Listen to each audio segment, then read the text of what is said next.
Abram suas Bíblias comigo, meus irmãos, em Marcos capítulo 12, dos versos 13 até o verso de número 17. Esta será a exposição desta noite, dando continuidade às pregações no Evangelho de Marcos.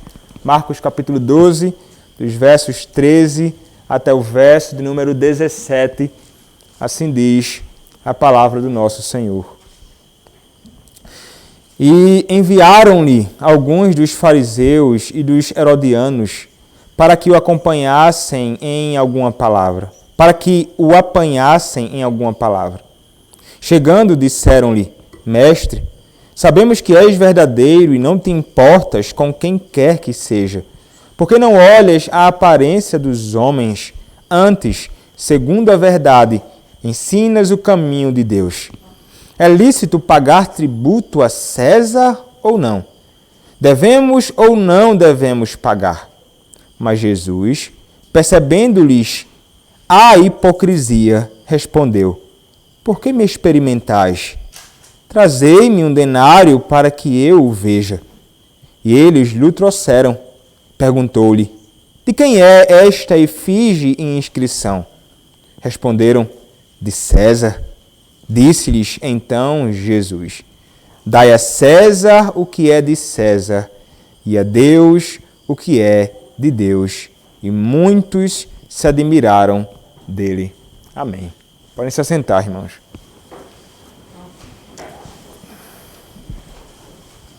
Vamos orar mais uma vez ao nosso Senhor. Senhor Deus, nosso Pai bendito, peço, ó Deus, ao Senhor mais uma vez, como pela manhã pedi, Pai, que o Senhor me use na pregação da Tua Palavra nesta noite e na explicação desta breve porção da Tua Escritura Sagrada. Fala, ó Deus, conosco, nos instruindo, nos exortando, nos mostrando a vontade do Senhor para nossas vidas, sobre o modo que nós devemos viver, ó Senhor, neste mundo. Abençoa, Deus, a Tua igreja, usa-me para o louvor da Tua glória, que eu seja um instrumento Teu na proclamação do Teu Evangelho, da Tua Palavra. Que eu te peço, ó Deus, em nome do Senhor Jesus Cristo, o Teu bendito Filho. Amém. Meus irmãos, quando nós olhamos para o cenário que nós estamos vivendo em nossos dias, e pensando aqui de modo mais particular sobre o cenário político em que estamos vivendo, nós percebemos que tem acontecido coisas que nós olhamos assim e pensamos: rapaz, tem coisa errada aí. Nós pensamos sobre isto não somente quando nós olhamos para uma união de homens que nós pensamos: puxa vida, como é que essas pessoas podem se unir? Homens que pensam de modo distinto, homens que participam ou estão envolvidos com partidos distintos. Como podem estes homens agora se unirem para se voltar contra alguém que eles odeiam, né? Então eles se unem para se voltar contra um inimigo em comum. Nós temos visto isso em nossos dias. Nós temos contemplado isto na política, nas eleições dos nossos dias aí que se aproximam, e homens que nós imaginávamos que eram totalmente opostos a, por exemplo, a esquerda política em nossos dias, têm se revelado nos últimos dias como apoiadores deles. Homens que nós imaginávamos que não apoiaria um governo realmente corrupto, e com tantas ideologias perversas e estranhas à moral, à ética, aos princípios que nós devemos sustentar, mas nós temos visto alguns negociado isto. Entre eles, talvez vocês não conheçam, talvez alguém já tenha escutado falar, um homem chamado João Amoedo, um daqueles que estavam envolvidos com o Partido Novo, um partido que tem homens que são realmente muito sérios e comprometidos com um bom governo e com uma boa ética e questões dessa natureza, mas opostos, completamente opostos à esquerda política e ao socialismo, ao comunismo e tudo mais, mas nos últimos dias ele se declarou e revelou que ele vai apoiar o candidato petista nestes dias. E este homem, para muitos nas últimas eleições, era um homem considerado como talvez uma salvação para a política brasileira. Amigos meus até se viram iludidos por ele naqueles dias, mas depois eles passaram a perceber que algo tinha de estranho e realmente ele se revelou agora. Ele está no partido daqueles que são opostos a algo que seja proveitoso e coisas boas para a nação. Homens, meus irmãos, muitas vezes se juntam com um propósito em comum, sobretudo quando eles têm um inimigo em comum. E quando nós olhamos para a porção da Escritura que nós estamos considerando agora, nós perceberemos algo desta natureza acontecendo. Um texto que vai envolver questões relacionadas a governo, um texto que vai envolver coisas relacionadas a inimigos e pessoas que não se apoiam, mas se unem em prol da guerra contra um inimigo comum. E aprenderemos também coisas relacionadas aos nossos deveres, mesmo em meio a governos e pessoas que assumem posições de liderança diante de nós. Como nós devemos então agir? Qual o nosso papel? Qual o nosso dever? Mesmo em meio a situações conturbadas, confusas e governos que não caminham bem como nós imaginamos, segundo a Escritura que deveria caminhar. Quando nós olhamos então para o versículo de número 13 de Marcos, capítulo 12, nós observaremos isto. O que é que nos diz a palavra? É interessante, o texto nos diz assim: e enviaram-lhe alguns dos fariseus e dos herodianos para que o apanhassem em alguma palavra. Vejam que aqui são, mais uma vez, os homens se levantando contra o Senhor Jesus Cristo. E vocês devem se recordar como eles têm tentado, de alguma forma, a destruir o Senhor Jesus Cristo, destruir o seu ministério, lançar em descrédito a sua autoridade, e eles tentam minar isto de todas as formas, maliciosamente, com mentiras, com conversas por trás, para então tentar dar uma rasteira no Senhor Jesus Cristo e então colocá-lo em descrédito diante do povo. Nós vimos quando eles tentam se aproximar do Senhor Jesus Cristo. E quando eles passam, inclusive, a questionar a autoridade do Senhor Jesus Cristo. Eles não aprovavam o que o Senhor Jesus Cristo estava fazendo. Estavam grandemente aborrecidos com isto. Nós vimos então que o Senhor Jesus Cristo, sendo alguém muito sábio, responde de modo muito sábio, colocando estes homens contra a parede. E eles então não foram bem-sucedidos nessa empreitada pecaminosa que eles estavam envolvidos.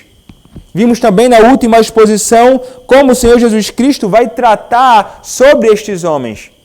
Homens que deveriam conduzir a nação para o Senhor, falando sobre o temor verdadeiro no Senhor, eram homens que estavam, na verdade, se opondo a todos aqueles que eram levantados pelo próprio Senhor na proclamação do Evangelho, como os profetas no passado. Os líderes religiosos daqueles dias eram homens verdadeiramente maus, tão maus quanto os seus pais no passado, que perseguiram e mataram os profetas. Ainda que de alguma forma eles dissessem em outro contexto: nós jamais faríamos o que nossos pais fizeram no passado. O Senhor Jesus Cristo então vai acusar eles dizendo: vocês fariam isso sim e fazem. Vocês são maus e são inimigos do Senhor Jesus Cristo. Vocês rejeitam os profetas e rejeitam o próprio Senhor Jesus Cristo, a pedra angular, a pedra principal. Eles perceberam que o Senhor Jesus Cristo estava acusando eles naquele momento. Agora, então, mais uma vez, eles querem, de alguma forma, realmente pegar o Senhor Jesus Cristo. Só que agora eles mudaram o jogo. O que é que eles fizeram aqui? O texto nos diz, meus irmãos, que eles enviaram ali algumas pessoas para ir ao encontro do Senhor Jesus Cristo, para tentar apanhar o Senhor Jesus Cristo em algum vacilo. Queriam realmente tramando coisas contra o Senhor Jesus Cristo. Quando nós olhamos para os evangelhos paralelos, como por exemplo para o evangelho de Mateus, Mateus vai dizer que foram enviados aqui discípulos dos fariseus junto aos herodianos para ir ali tentar falar com o Senhor Jesus Cristo. Então eles são enviados, uma comitiva, um grupo, e eles foram enviados com propósitos realmente malignos. Mas sabe o que é interessante aqui, meus irmãos? É nós encontrarmos dois grupos que são opostos unidos. Nós encontraremos aqui os fariseus e os herodianos. Vejam, eram aqueles que eram envolvidos com a lei e com a religião. Então, representado aqui na pessoa dos fariseus, eles eram líderes religiosos, eles estavam envolvidos com o ensino, com a instrução, com a educação formal na religião do povo naqueles dias. Então eles eram zelosos da lei do Senhor e até zelosos demais, acrescentavam coisas demais à lei do Senhor, regras que não eram encontradas na Escritura Sagrada, mas eles eram comprometidos com a religião oficial daqueles dias, naquele contexto ali, na Judéia. Do outro lado, estavam outros de outro partido chamados herodianos. E estes homens, meus irmãos, eles eram falsos no que diz respeito à religião. Como eram falsos os fariseus também. Mas assim, eles não tinham interesse real na religião. Eles não se envolviam verdadeiramente com a religião. Eles eram homens que estavam apegados à cultura pagã helenista daqueles dias. Eles gostavam da cultura, das festas, dos jogos pagãos. E eles eram verdadeiramente homens imorais, contrários à ética, aos princípios dos fariseus. Eles não se bicavam, não. Eles eram opostos. Mas o texto nos diz que eles agora caminham juntos. Opa, como assim? Tinham um inimigo em comum. Como falei na introdução do nosso sermão, eles queriam de alguma forma apanhar o Senhor Jesus Cristo em alguma coisa. Eles estão unidos, meus irmãos, com propósitos malignos. E notem, meus irmãos, que isto é algo que não é somente praticado naqueles dias, é algo que acontece nos nossos dias realmente, não somente no que diz respeito à política, ao governo, quando homens se unem com propósitos perversos para se voltar contra princípios verdadeiros e bíblicos encontrados na Escritura Sagrada. Vejam que aqueles que se levantam contra tais coisas não estão necessariamente se levantando contra uma figura política que nós consideramos como boa. Não é isto. Eles estão se levantando contra o presidente. Não somente isto. Eles estão se voltando contra o próprio Senhor. Quando eles vão de encontro às verdades encontradas na Escritura Sagrada. Quando eles vão de encontro aos princípios arraigados na Escritura Sagrada. Quando eles declaradamente se opõem a tudo aquilo que é virtuoso, belo, e que produz, e que é bom, família e tantas coisas assim. São maus. Como destruir, então, aquilo que é virtuoso? Vamos unir poderes para fazer isto. Então, eles pensam juntos. Eles, como no Salmo 2, eles começam a meditar em como fazer o mal. E se levantam, então, contra tudo aquilo que, de alguma forma, tem algum tipo de associação com o Senhor. São inimigos de Cristo. São inimigos da verdade revelada na Escritura Sagrada. E eles vão tentar, meus irmãos, fazer isto até o fim. E esta é a realidade daquilo que nós experimentamos hoje e experimentaremos ainda durante muito tempo. Os inimigos do Senhor se levantando contra a sua vontade. Eles unem forças. Uma coalizão, para fazer o mal. Existe aquilo que nós chamamos de coalizão pelo Evangelho, um grupo que trata sobre o Evangelho e sobre as verdades do Evangelho e sobre os princípios do Evangelho. Homens que se unem até interdenominacional, são crentes batistas, presbiterianos, congregacionais, de igrejas independentes, envolvidos com a produção de uma boa teologia e com coisas que sejam proveitosas para a igreja do Senhor Jesus Cristo. Então, ao invés desses homens estarem pensando no bem e pensando em Cristo e abraçando-se a Cristo, eles estavam pensando de todas as formas em como destruir o Senhor Jesus Cristo. Eles pecam porque querem fazer o mal e pecam por não fazer o bem que deveriam fazer. Isto é realmente perverso. Estão esses homens aqui, então, se voltando contra o Senhor. O que é que eles fazem, então? Qual a abordagem deles? Notem que a abordagem aqui que eles vão fazer é uma abordagem diferente de todas as outras que eles estavam fazendo antes. Porque eles se opunham a Cristo declaradamente, não aprovando nada, acusando, falando coisas com desrespeito até ao próprio Senhor Jesus Cristo. Mas olhem as palavras destes homens aqui. Eles vão dizer assim, verso 14. Chegando, disseram-lhe: Mestre, sabemos que és verdadeiro e não te importas com quem quer que seja. Porque não olhas a aparência dos homens. Antes, segundo a verdade, ensinas o caminho de Deus. Rapaz, você olha e pensa assim, se converteram, não é possível. Olha só que piedade, como podem falar tão bem assim do Senhor Jesus Cristo. Nós veremos mais à frente, o Senhor Jesus Cristo, ele percebeu a hipocrisia desses homens. Porque, meus irmãos, o que eles estavam querendo fazer aqui? Eles estavam bajulando o Senhor Jesus Cristo. Sabe quando? Muitas vezes a gente até faz isso, né? Vai tentar falar alguma coisa boa sobre alguém para ver se temos algum tipo de benefício ali. Ou falamos alguma coisa bem para de repente essa pessoa falar algo que nós queremos ouvir. Às vezes as crianças chegam e falando tão bem assim, pai, mas o Senhor é tão bonito. Me dá um biscoito, né?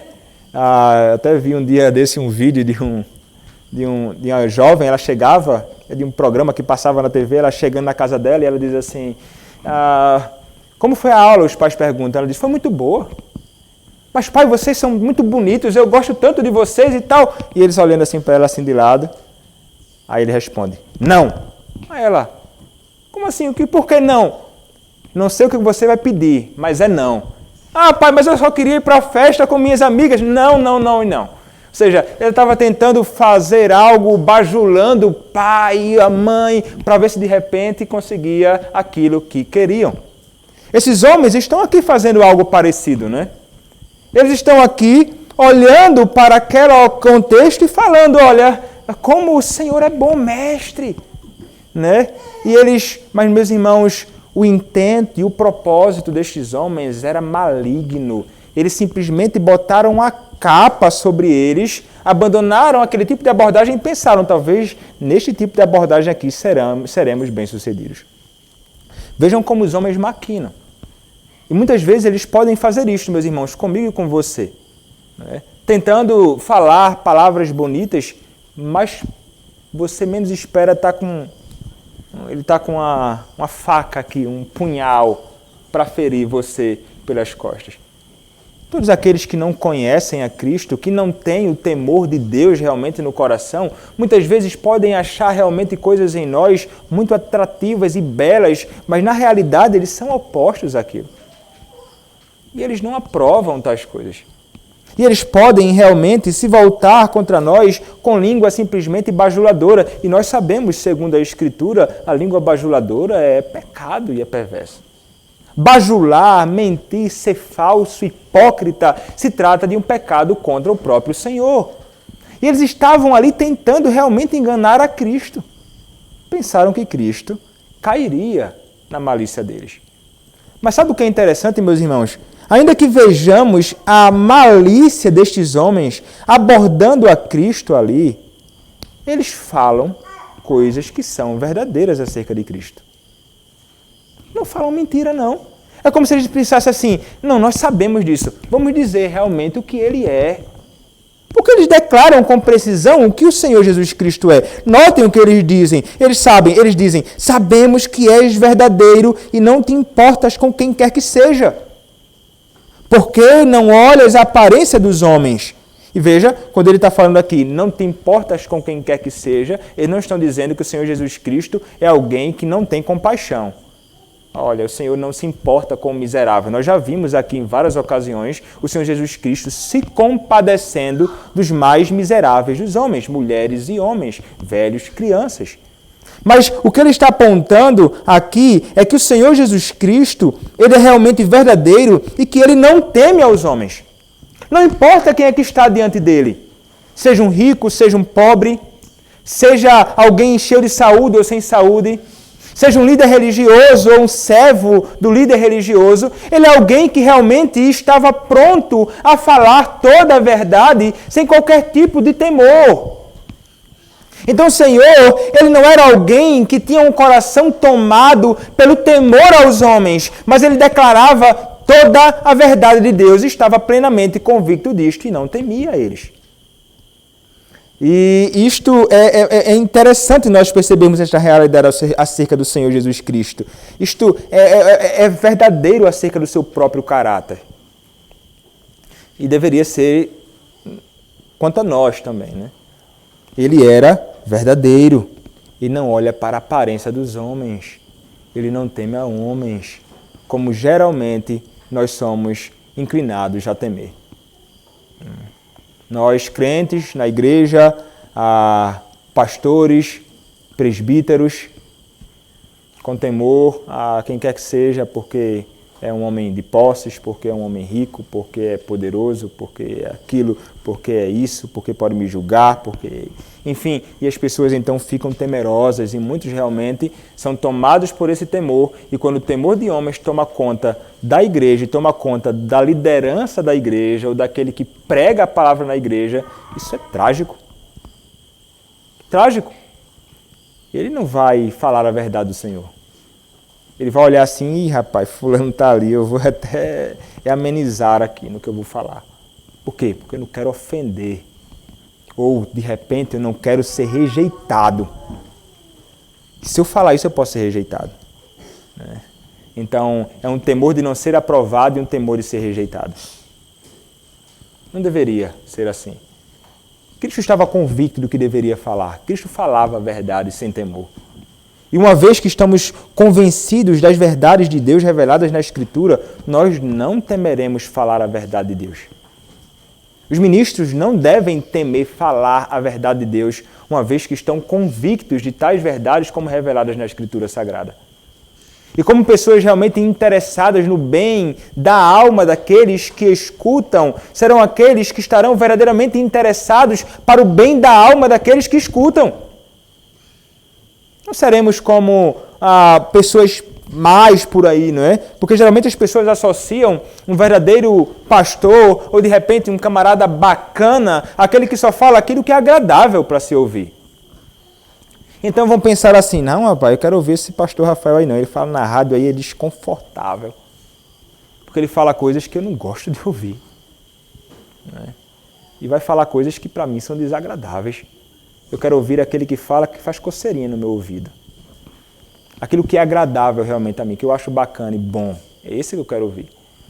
E pensam que se trata, ao agir assim, de alguém que realmente está interessado naquela pessoa e que ama a igreja. Não ama a igreja. Quem age assim? Nunca amou. Ele não está assumindo o seu papel devidamente como um médico das almas. Na pregação ou no aconselhamento bíblico em particular, a exortação particular ou pública, não está. Você certamente considerará como um homem mau, um médico que ao você ir ao hospital com uma doença realmente muito grave, e você ao chegar lá naquele médico e então você está se sentindo muito mal há muito tempo e você tem percebido que algo não está tão certo assim. E você chega lá e então o médico olha para você e olha e diz assim, não, está tudo tranquilo. Volta para casa, vai fazer as tuas atividades, fica tranquilo, come o que tu quiser, te envolve com tua família, vai ser bom demais. Tá, ó, zerado, tá um menino. O camarada olha assim, puxa, tá. Volta para casa, mas quando na realidade, meus irmãos, depois de pouco tempo ele sente de novo os mesmos problemas e então esse homem está com um câncer terminal. vai morrer em poucos dias. Você olha assim e pensa, sendo familiar ou até mesmo a pessoa que foi enganada, que médico perverso é esse? Como ele não falou da minha realidade espiritual? Porque ele não declarou aquilo que eu realmente precisava ouvir para que eu pudesse me preparar, para que eu pudesse de alguma forma tratar a minha enfermidade? Da mesma forma no que diz respeito àqueles que anunciam a palavra do Senhor. Nós não podemos ser daqueles que vão dizer, olha, o teu estado está tranquilo, cara. Está envolvido com grandes pecados e grandes iniquidades contra Deus. Segue a vida, não tem problema não. Olha para um ímpio que não conhece o Senhor e diz assim, rapaz, você é precioso, mais raro que o ouro puro de Ofir. Está tudo bem contigo. Você é realmente uma joia rara. Não há problema com você. Opa, mas a Escritura diz, você é um pecador miserável que carece da graça de Deus. Você é alguém que está distante do Senhor e precisa ouvir a verdade acerca do seu estado para que você possa correr para o único remédio que pode tratar a sua enfermidade, que é Cristo. Notem que, se nós formos tomados pelo temor do Senhor, deixaremos de falar a realidade espiritual do povo de Deus e daqueles que, inclusive, não conhecem a Deus. O Senhor Jesus Cristo, eles reconhecem aqui, ainda que falem maliciosamente, é que o Senhor Jesus Cristo, ele não olha a aparência dos homens, antes, segundo a verdade, ensina o caminho de Deus. Exatamente isto. Ele fala toda a verdade. Eles estão dizendo assim, o Senhor, ele ensina, o Senhor Jesus Cristo, eles estão dizendo, você ensina a verdade. O caminho certo a se seguir, os princípios que são realmente bons para se caminhar. Nós já vimos eles rebatendo Cristo, mas aqui estão falando coisas desta natureza. E realmente, meus irmãos, Cristo ensinava toda a verdade de Deus e o caminho da vida. Cristo ensinava. Mas eles querem pegar Cristo aqui. Acham então que Cristo caiu na malícia deles. E então depois de eles fazerem essa introdução tão bonita, aparentemente, eles fazem uma pergunta. É lícito pagar tributo a César ou não? Devemos ou não devemos pagar? Então eles perguntam se é lícito pagar a César tributo ou não, devemos ou não pagar. Notem que eles tentam enganar Cristo. É interessante o que Sproul ele vai falar acerca disto. Ele vai dizer o seguinte, sobre esta pergunta que eles fazem. Ele vai dizer assim, é claramente a vontade de Deus que paguemos impostos. Aqueles homens, então, não estavam perguntando se é lícito pagar impostos. O que eles estavam perguntando era, é apropriado? Os judeus da Palestina, no primeiro século, foram um dos povos mais tributados em toda a história do mundo. Após conquistá-los, os romanos passaram a fazer todo tipo de cobranças.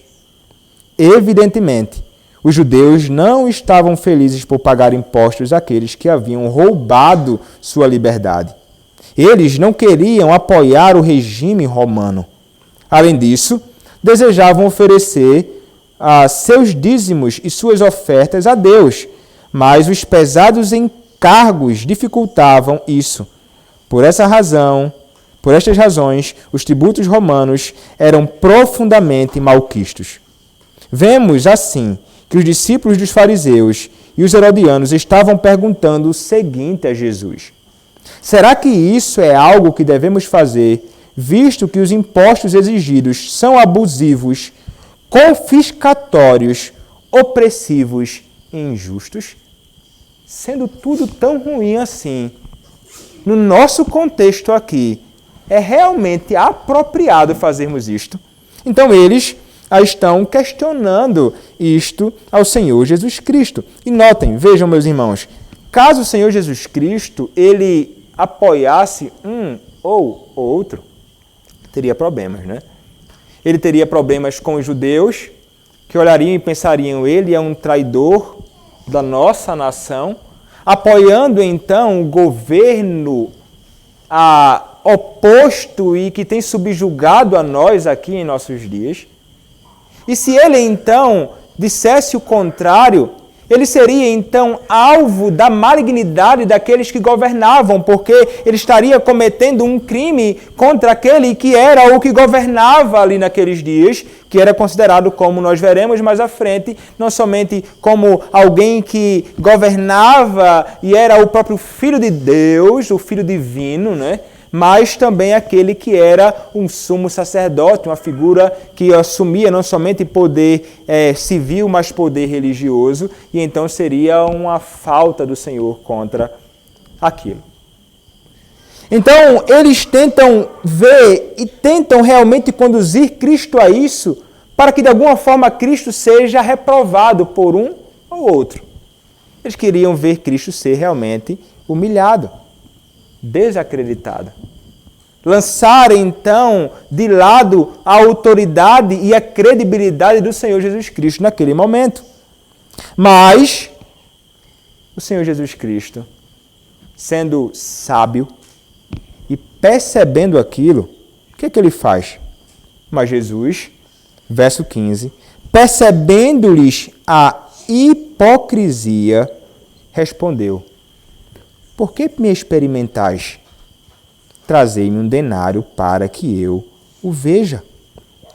Então, ele pede àqueles homens um denário, para que ele possa, então, ver aquilo ali.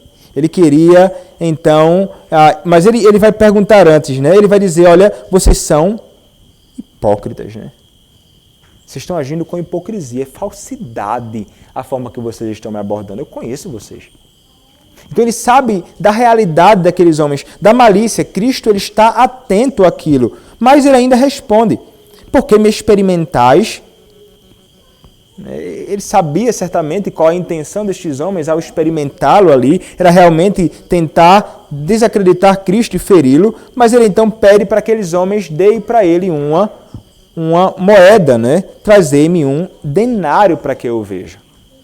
E vejam, algumas pessoas vão olhar e vão dizer assim, olha, parece que Cristo ele realmente estava numa situação muito miserável, porque não tinha um denário, né, no bolso, não tinha uma moeda. Denário era uma moeda de prata corrente naqueles dias, que equivalia ao pagamento de um dia de trabalho para um cidadão comum naquele contexto. E era a moeda que era usada inclusive para pagar, né, os impostos aos dominadores romanos naquele contexto. Então, o Senhor Jesus Cristo pede para eles aquela moeda, justamente, e pede aquela moeda do bolso deles, justamente para argumentar o que ele vai tratar um pouco mais à frente. Não é? Aqueles homens têm de tirar do seu próprio bolso a moeda e entregar para o próprio Senhor Jesus Cristo, e eles fizeram isso, né?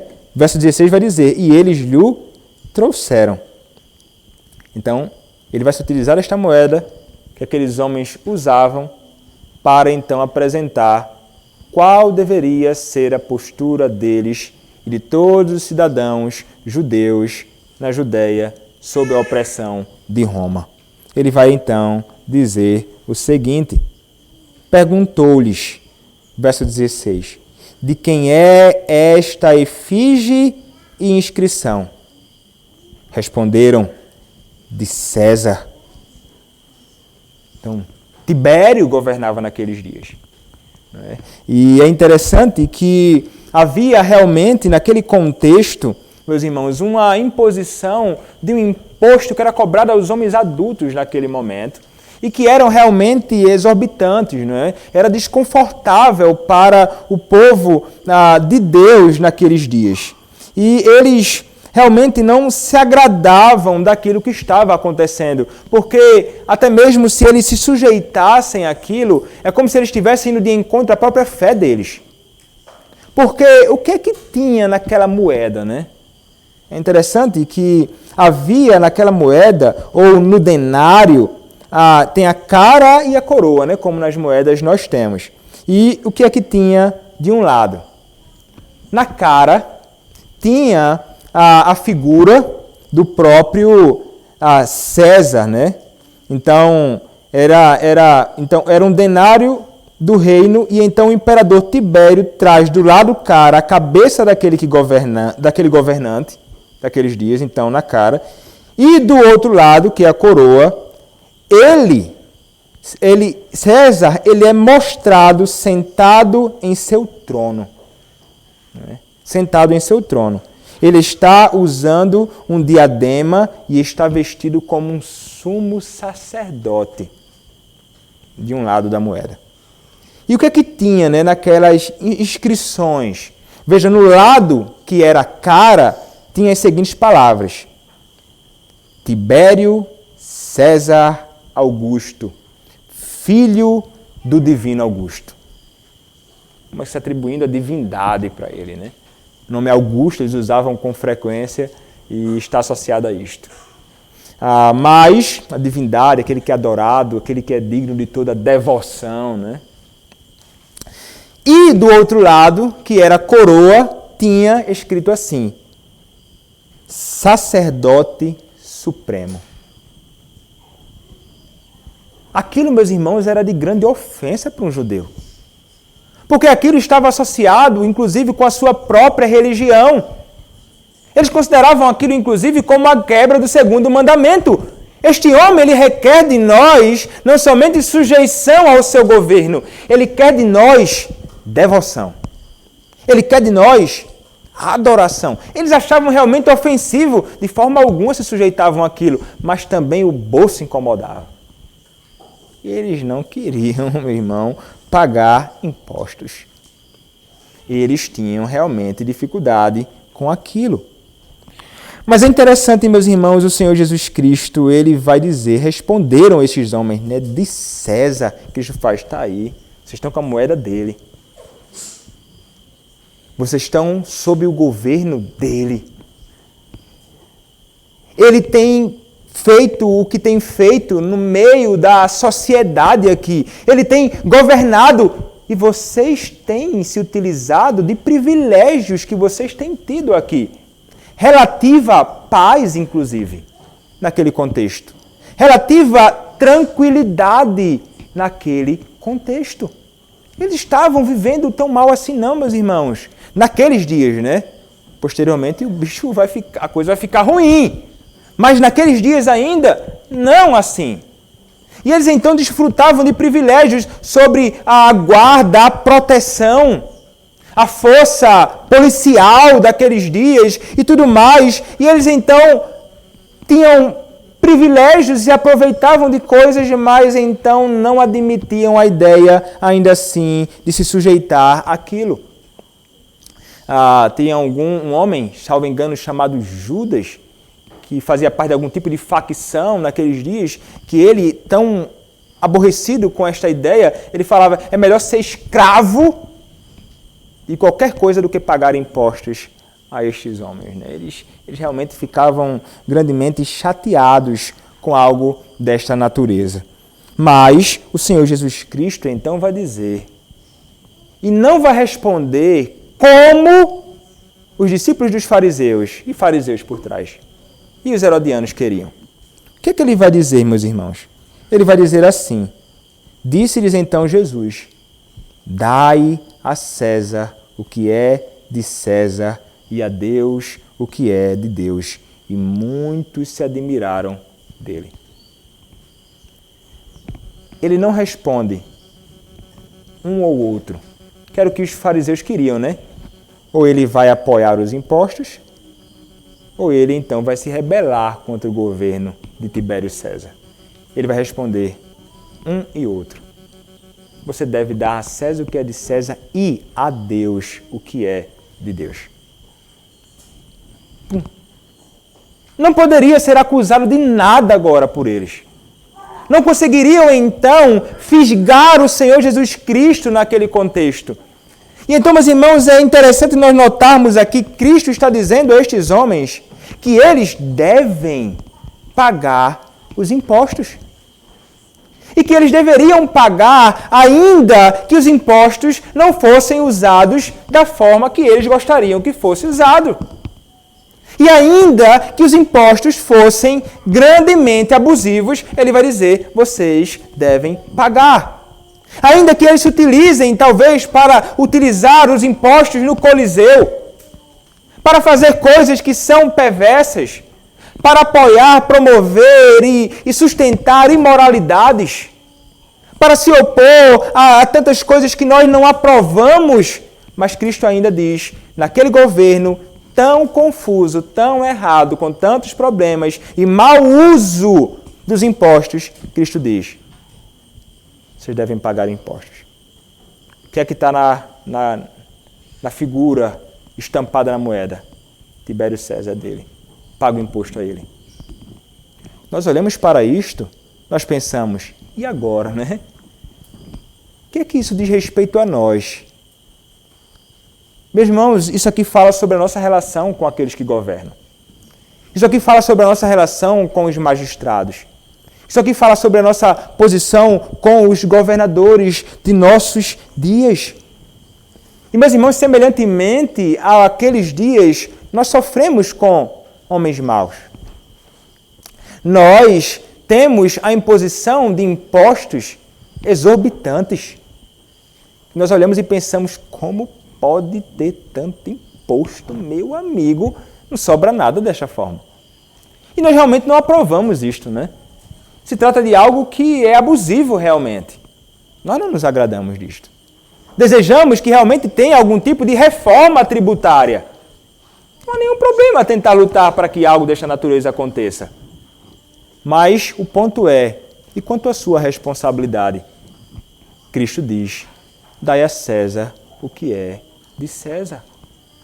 E talvez alguém, então, envolvido com ideias outras, né, relacionadas à política, inclusive dentro da igreja, aqueles que são chamados de ANCAP, né, dentro e fora, né, são chamados anarcocapitalistas. Né? Eles olham para a ideia de um Estado e olham para a ideia de impostos e dizem assim, Estado não deve existir, imposto é roubo. De forma nenhuma pagam ou querem se sujeitar a isto e não querem Estado de forma nenhuma, porque diz que isto, ou a figura de um magistrado, de alguém que governa, né, eles vão dizer assim, opa, tem dificuldade com isso. E só que quando nós olhamos para a Escritura, e nós veremos outros textos aqui da Escritura, nós veremos que há aqueles que são colocados no poder. São os magistrados, aqueles que governam, e são colocados pelo próprio Deus. Que nós devemos, então, por dever inclusive de consciência, pagar os nossos impostos. Ainda que seja difícil engolir esta realidade. Mas somos chamados a isto. Talvez alguns olhem e pensem assim, não, mas eles usam mal. No contexto de Cristo também, mas Cristo diz, paguem os impostos. No contexto de Paulo, posteriormente, também usavam mal. Mas o que é que Paulo diz? Olhemos, meus irmãos, para a Escritura. Romanos capítulo 13. Romanos capítulo 13, do verso 1 ao verso 7, a Escritura Sagrada nos diz assim: todo homem esteja sujeito às autoridades superiores, porque não há autoridade que não proceda de Deus. E as autoridades que existem foram por ele instituídas. De modo que aquele que se opõe à autoridade resiste à ordenação de Deus. E os que resistem trarão sobre si mesmos condenação. Porque os magistrados não são para temor quando se faz o bem, e sim quando se faz o mal. Queres tu não temer a autoridade, faz o bem, e terás louvor dela. Visto que a autoridade é ministro de Deus para teu bem. Entretanto, se fizeres o mal, teme, porque não é sem motivo que ela traz a espada, pois é ministro de Deus, vingador, para castigar o que pratica o mal. É necessário que lhes estejais sujeitos, não somente por causa do temor da punição, né? Mas também por dever de consciência. Por esse motivo, também pagais tributos, porque são ministros de Deus, atendendo constantemente a este serviço. Pagai a todos o que lhes é devido, a quem tributo, tributo, a quem imposto, imposto, a quem respeito, respeito, a quem honra, honra. Palavras do apóstolo Paulo, ministro do Evangelho do Senhor Jesus Cristo, instruindo aqui os ministros no governo, são aqueles que são colocados por Deus lá e são ministros de Deus. E vocês devem pagar os impostos, pagar os tributos. Então isto é um ensinamento muito claro. E lembrem-se, não eram dias fáceis e não usavam o dinheiro tão bem como eles gostariam que usassem. Eles não exerciam a sua autoridade e o poder que possuíam da forma correta, segundo a Escritura Sagrada. Como nos nossos dias também nós experimentamos aqui. Eles não são aqueles que, como uma esfera de soberania ali, que deveriam governar para o bem do povo, para o bem da verdadeira religião, promovendo e encorajando, inclusive, são aqueles que se opõem a isto. Não são como aqueles que deveriam promover o bem e punir o mal. Porque é isto, inclusive, que é dever do Estado ou daqueles que estão envolvidos com ele. Não é isso que a Escritura nos diz ainda? Paulo vai dizer aqui, se você não faz o que é mal, não precisa temer, não. Mas se faz o que é mal, deve temer. Porque ele pode vir com a espada, ferir, realmente, punir, inclusive até tirar a vida daqueles que fazem algo que é contrário, não é, aquilo que deve ser preservado. Por exemplo, em lugares que tem questão de pena de morte. Aqui não tem. Mas em outros lugares tem. O camarada, ele matou alguém, ele vai pagar com a sua própria vida. E não é você que vai tirar a vida dele. São os magistrados quem tirarão a vida dele. Porque ele pecou e ele feriu alguém que é a própria imagem do Senhor. Como nós encontramos lá em Gênesis, né? Moisés falando que aquele deve pagar com a sua própria vida se ele tirar a vida do outro. Por quê? Porque aquele que perdeu a vida é a imagem do próprio Senhor. Então, quando nós olhamos para isto, nós sabemos e olhamos para a Escritura, e há tantos livros proveitosos que nos ensinam acerca do papel daqueles que governam. Mas ainda há muita confusão. Mas o que é que ainda, em outro texto da Escritura, se você olhar comigo em 1 Pedro capítulo 2, do verso 13 até o verso número 17, o que é que Pedro nos ensina ali? Pedro nos dirá o seguinte, 1 Pedro, capítulo 2, do verso 13 até o verso 17. Diz assim, um outro apóstolo do Senhor Jesus Cristo. Sujeitai-vos a toda instituição humana por causa do Senhor, quer seja o rei como soberano, quer as autoridades como enviadas por ele, tanto para castigo dos malfeitores, como para louvor dos que praticam bem. Vejam aqui o papel deles, não é? Punir os malfeitores e promover o bem. Punir aqueles que fazem o que é mal e promover o que é bom no meio da sociedade e promover o bem daqueles que têm feito o bem. Aí então, no verso 15, ele vai dizer, porque assim é a vontade de Deus, que pela prática do bem façais emudecer a ignorância dos insensatos, como livres que sois, não usando todavia a liberdade por pretexto da malícia, mas vivendo como servos de Deus. Tratai todos com honra, amai os irmãos, temei a Deus, honrai o rei. Interessante, não é, meus irmãos? Tratando sobre aqui o nosso dever civil e a nossa responsabilidade com o governo civil. Uma esfera distinta da esfera da igreja. São diferentes, mas ambas instituídas pelo mesmo Deus, a quem devemos sujeição. Por essa razão, então, o Senhor Jesus Cristo chama aqueles daqueles dias e diz, vocês devem dar a César o que é de César. Nós somos chamados hoje também a dar a César o que é de César. Ainda que isso seja desconfortável para nós. E ainda que olhemos para a nossa sociedade e pensemos, o dinheiro não vai ser usado devidamente. Mas somos chamados a fazer aquilo que somos chamados para fazer. E devemos, então, atender à vontade do Senhor, sujeitando-nos a eles até o momento em que eles realmente estão agindo de modo que não nos obrigue a fazer aquilo que é contrário à Escritura Sagrada. Porque há um limite, meus irmãos. o Estado, não é soberano. O Estado não é Deus. Eles não devem ser tão gigantes como são. Eles não podem ser soberanos a ponto de imaginar que podem determinar tudo quanto eles quiserem.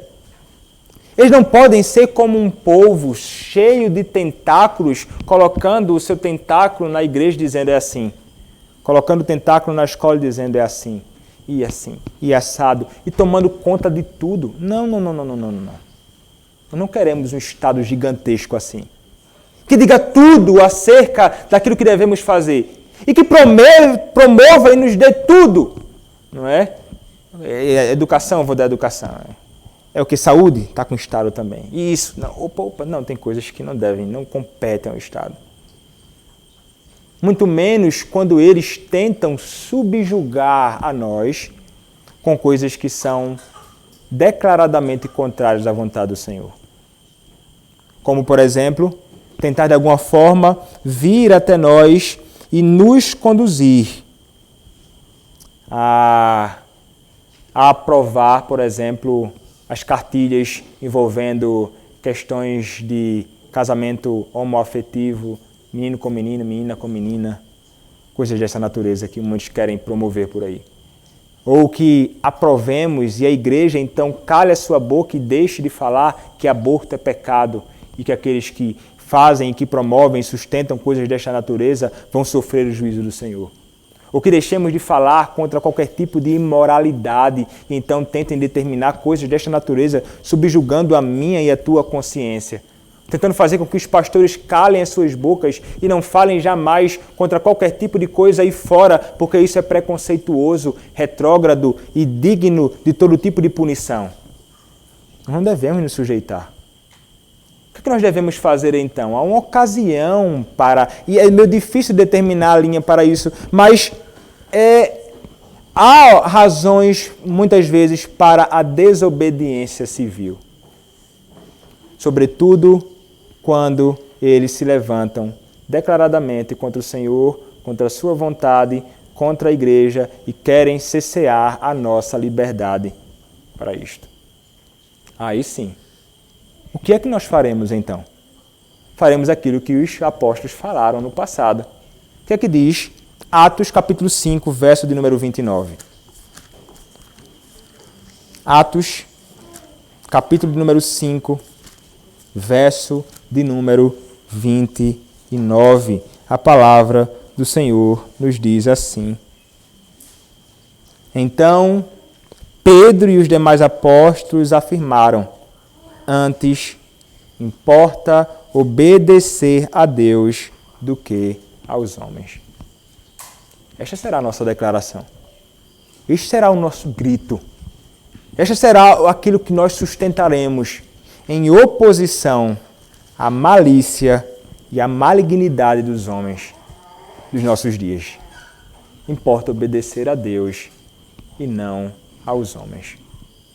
É isto que nós declararemos. Nós estaremos apegados ao nosso Senhor e apegados à vontade do nosso Senhor e não nos sujeitaremos à tirania dos homens perversos.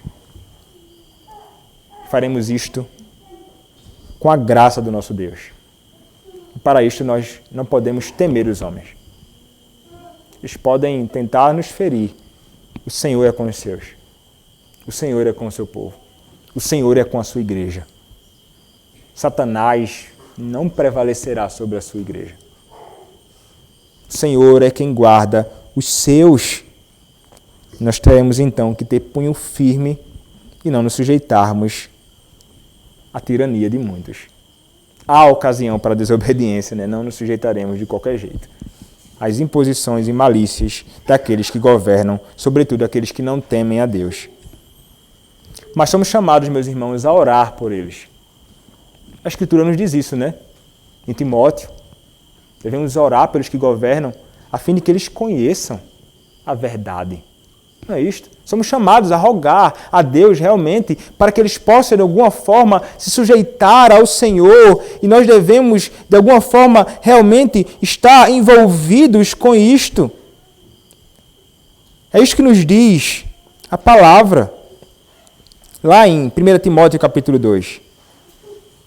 Antes de tudo, pois, exorto que se use a prática de súplicas, orações, intercessões, ações de graças em favor de todos os homens, em favor dos reis e de todos os que se acham investidos de autoridade, para que vivamos vida tranquila e mansa, com toda piedade e respeito. Isto é bom e aceitável adiante de Deus, nosso Salvador, o qual deseja que todos os homens sejam salvos e cheguem ao pleno conhecimento da verdade. E quando ele diz todos os homens, ele não está falando aqui que todo mundo vai ser salvo, não. Não está tratando de um universalismo na salvação de todos, não. Ele está falando todas as classes distintas de homens, inclusive os reis, aqueles que governam. Eles podem ser conduzidos pelo Senhor ao conhecimento de Cristo, ao conhecimento da verdade. Portanto, oreis por eles, ainda que governem sobre nós de um modo que seja estranho e contrário à Escritura Sagrada. Mas somos chamados a fazer o que devemos fazer. Então ele vai dizer, dai a César o que é de César. Mas ele diz, e a Deus o que é de Deus. Ele vai dizer, olha, o que pertence a César é de César, mas o que é de Deus, César não pode usurpar. O que é de César, mas o que é de Deus, César não pode tomar para si. E então ele está dizendo assim, César, ele diz que ele é o Filho Divino, que ele possui divindade, que ele é uma espécie de Deus. Ele diz que ele é o sumo sacerdote, que ele governa o governo civil, bem como religioso, que ele é o Salvador, que ele é grandioso, que ele deve ser glorificado. Cristo vai dizer, isto não diz respeito a César. Isto aí pertence a Deus. E se César, como muitos fazem hoje, permanecerem imaginando que a glória deve ser deles, nós não vemos isso acontecer nos nossos dias. Mas pode acontecer, por que não? Aquilo que aconteceu com Herodes. Como nós encontramos lá em Atos capítulo 12. O que é que nos diz Atos capítulo 12? Diz assim, meus irmãos, a partir do verso 20.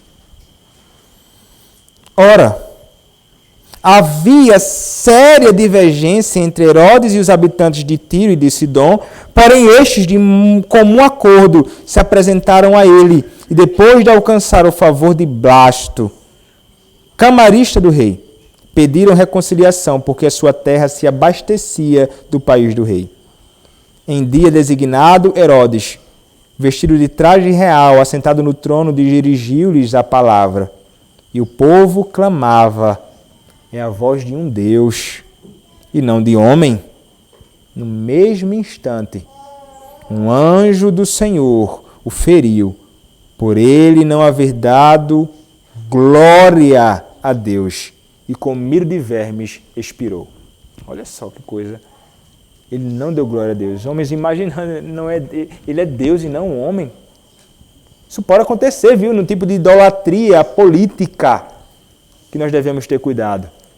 E o coração de homens podem ser tomados e imaginar que realmente são Deus. Não dão glória ao Senhor e o Senhor pode feri-los por causa da soberba e orgulho e vaidade que muitos podem possuir. Não sejamos aqueles que promovem algo desta natureza. Homens são homens. Deus é Deus.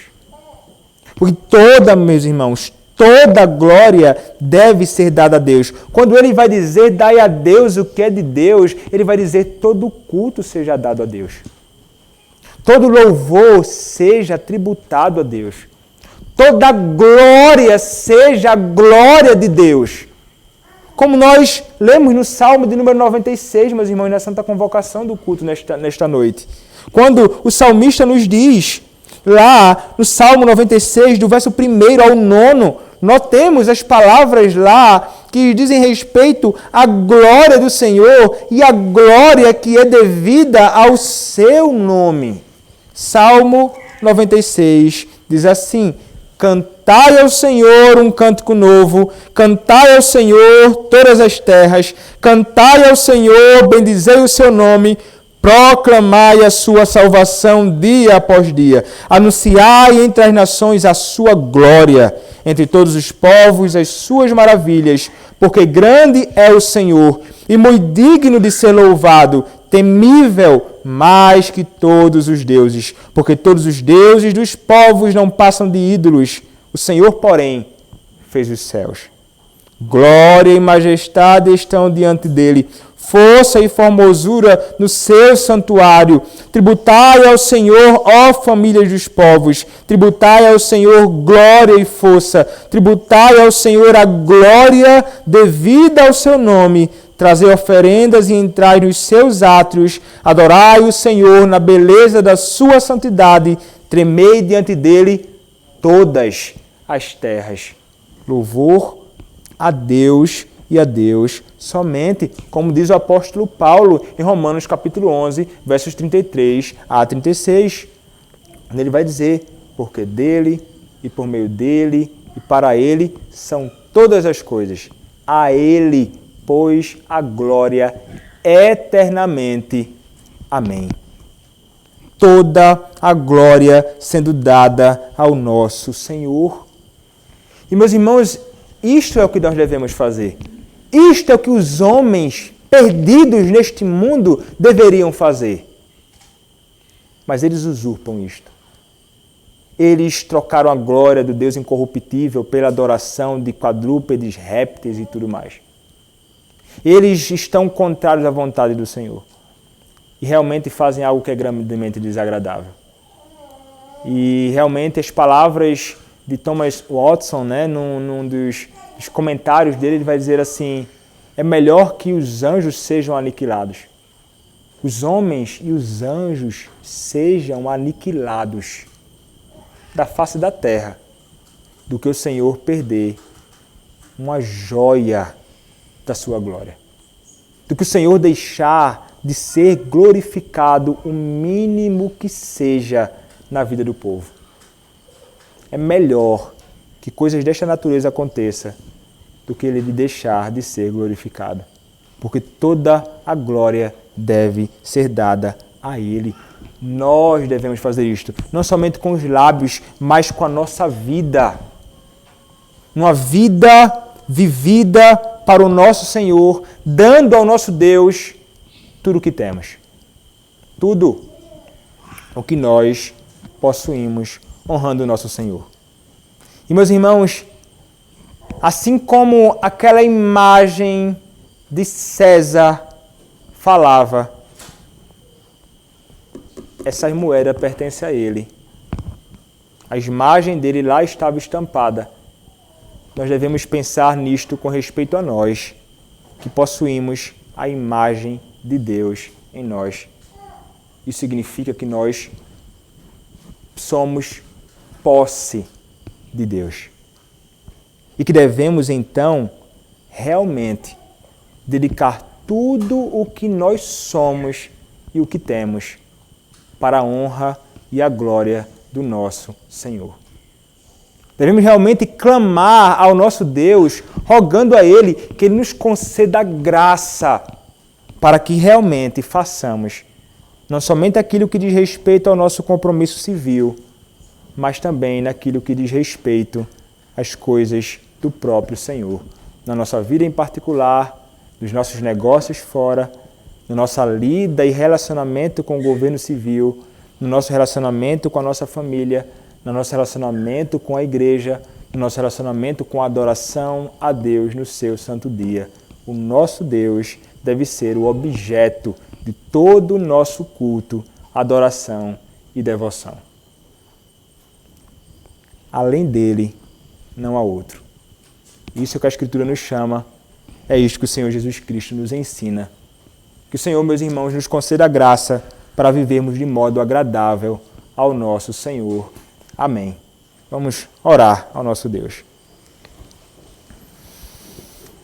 Senhor, nosso Deus, nós te pedimos, Pai, que o Senhor nos conceda a graça para vivermos para o Senhor, a graça para vivermos de um modo que seja agradável ao Senhor, a graça de darmos ao Senhor a glória que lhe é devida, pois tu somente, Senhor, és digno e fomos criados pelo Senhor para isto.